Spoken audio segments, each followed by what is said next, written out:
오늘도 함께하길 원합니다. 말씀과 함께하는 하나님의 행복의 소리. 이 시간에 역대하 7장 1절에서 22절의 말씀을 가지고 함께 나눕니다. 솔로몬의 기도가 끝나자 하나님께서는 불로 응답하십니다. 하나님께서는 솔로몬에게 언약에 대한 약속과 경고를 함께 해주십니다. 솔로몬이 기도를 마쳤을 때 하늘에서부터 불이 내려와서 번제물과 그 제물들을 불살릅니다. 그리고 제사장들이 능히 들어가지 못할 정도로 여호와의 영광이 성전에 가득합니다. 이것을 본 모든 백성들은 돌을 깐 땅에 엎드려 경배하며 여호와께 감사드립니다. 선하시도다, 그의 인자하심이 영원하도다. 이후 왕과 백성들은 하나님께 낙성식 제사를 드립니다. 그 제물이 소가 22,000마리, 양이 12만 마리였습니다. 제사장들은 직분대로 서고 레위 사람들도 악기를 가지고 그 자리에 섭니다. 그리고 그들은 하나님께 찬양합니다. 솔로몬은 성전에 놓치다니 제물을 감당할 수 없어서 여호와의 전 앞들 가운데를 거룩하게 하고 거기에서 제사를 드립니다. 솔로몬 왕은 낙성식과 초막절을 7일 동안 지킨 이후에 백성들을 돌려보냅니다. 백성들은 하나님께서 베푸신 은혜로 말미암아 기뻐하며 마음에 즐거워하며 돌아갑니다. 그 밤에 하나님께서 솔로몬에게 나타나십니다. 그리고 말씀하시죠. 내가 내 기도를 듣고 이곳을 택하여 내게 제사하는 성전을 삼았으니 혹 내 백성이 악한 길에서 떠나 스스로 낮추고 기도하여 내 얼굴을 찾으면 내가 하늘에서 듣고 그들의 죄를 사하고 그들의 땅을 고칠지라.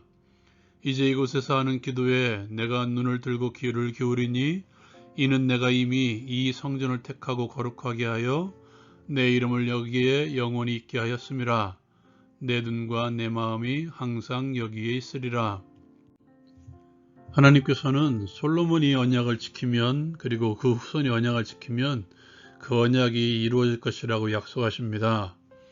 내가 만일 내 앞에서 행하기를 내 아버지 다시 행한 것과 같이 하여 내가 내게 명령한 모든 것을 행하여 내 율례와 법규를 지키면 내가 내 나라 왕위를 견고하게 하되 전에 내 아버지 다윗과 언약하기를 이스라엘을 다스릴 자가 내게서 끊어지지 아니하리라 한 대로 하리라.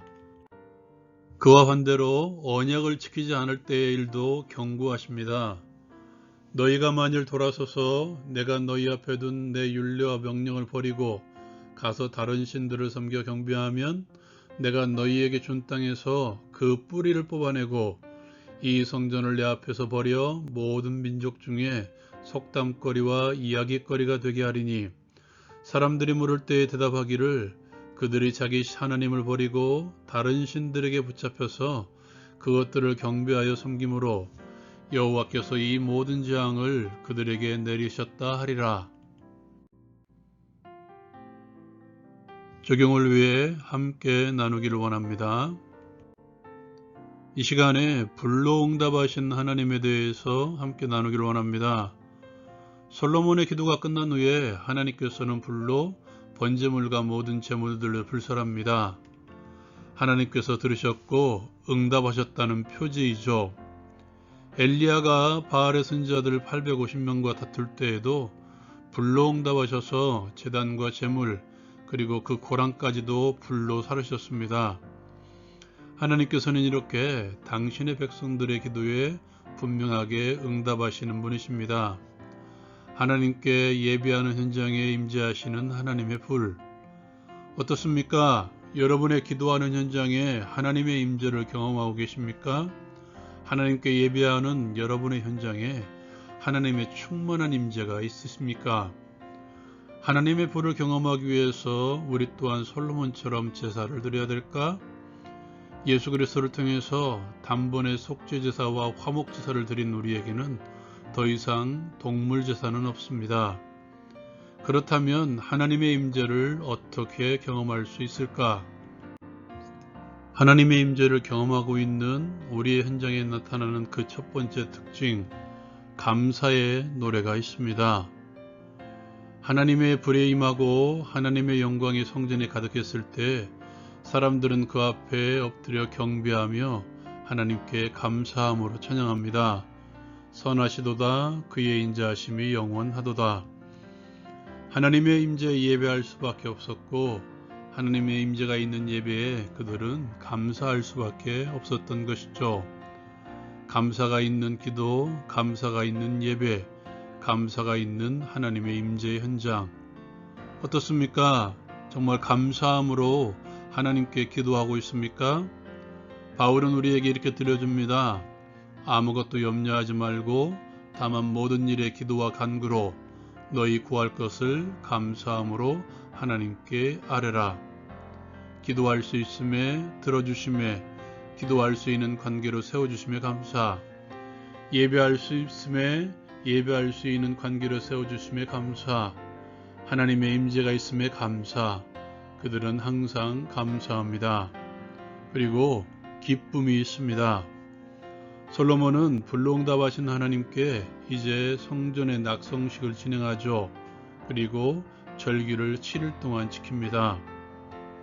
7월 절기였고 7일 동안 진행된 절기였으므로 초막절이 아니었나 생각됩니다.